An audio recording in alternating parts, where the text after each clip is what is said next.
भारतीय अदाकारा की मदीना मुनव्वरा में निकाह की तस्वीर वायरल। बिग बॉस OTT 3 में शिरकत करके शोहरत हासिल करने वाली अदाकारा सना सुल्तान ने मोहम्मद वाजिद से हाल ही में निकाह किया है। उनके निकाह की तकरीब मदीना मुनव्वरा में हुई।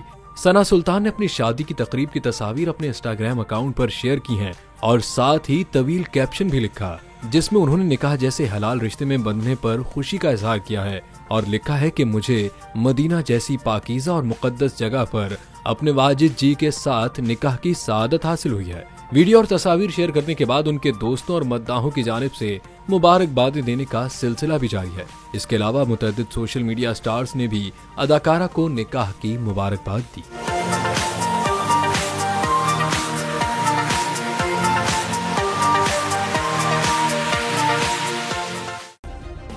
सब्सक्राइब करें और बेल दबाएं ताकि कोई खबर रह न जाए।